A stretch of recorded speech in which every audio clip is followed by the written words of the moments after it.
Hi, I'm Daniel Fisher with Sweetwater Sound. We are here at Knobcon 2017. I'm here with Devin Hughes. He's going to show us the new Elektron Analog Heat and Digitakt. Good morning, Daniel. How are you? Good. All right. So come on over here. As you know, Digitakt is our brand new 8-voice sampling drum machine. It also has a MIDI sequencer included. And what I'm going to show you is how I use the built-in MIDI sequencer to sequence a melody on an external synthesizer. Okay, so I'll start my sequence. Now what I'm going to do is I'll select one of the MIDI tracks down here. I've already set it up to transmit MIDI data right here to the dark energy synth. So I'm going to go ahead and switch to chromatic mode. Now I can play notes right on the machine. So I'm ready to record. Wait for the beginning of the bar.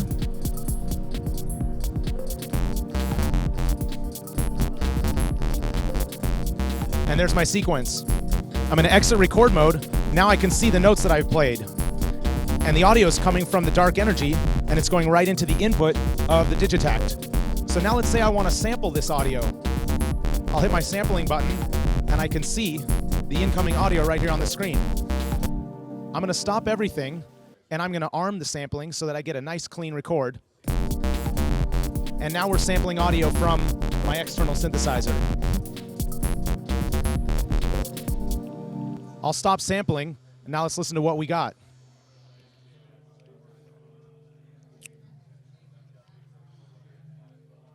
Here it comes.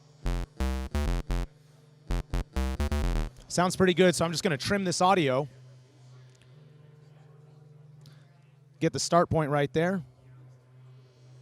There we go. I hit yes to trim. Yes one more time. Give it a name. It automatically tells me recording 1, so I like that. I'll just hit yes. And now Digitakt asks me immediately if I want to assign that sample to a pad. So I'll go ahead and assign it to an empty track. And now I'll exit out of chromatic mode here. Now my sample is ready to use in my sequence. So I'm going to arm the sequencer, enter in a trig here once I hit start. So that's no longer a MIDI sequence, that's actually a sample. So now I can start doing creative things to the sample.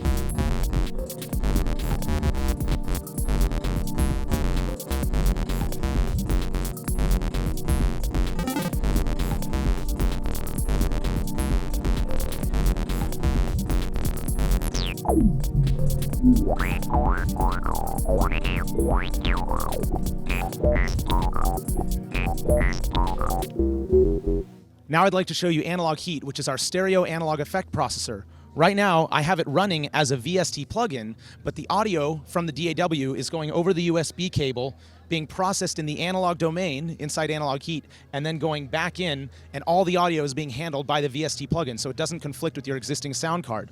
So I've got a loop here in my DAW, and right now it's being processed by Analog Heat. So as I do things like change the filter cutoff, or maybe add a little bit of distortion, adjust the dry-wet amount so I can get just the amount that I want. All that is being handled inside Analog Heat, but I've got the familiar plugin interface. So I'll show you what we can do with Analog Heat. One of the things it's got is an envelope follower built in. So I'm going to close the filter a little bit. And then what I'm going to do is I'm going to adjust the level of the envelope follower, adjust the sensitivity, and now I'm hitting that threshold. Now the volume of the incoming audio is affecting the filter cutoff. This is just one of the many creative effects you can do with Analog Heat. Now I could assign that envelope follower to any of the parameters here, not just filter cutoff. I could assign it to wet, dry mix, overdrive amount. I could adjust the low EQ, for example, and make sort of a compressor effect. So these are the many things that you can do with Analog Heat. If you have any further questions, please contact your Sweetwater sales engineer.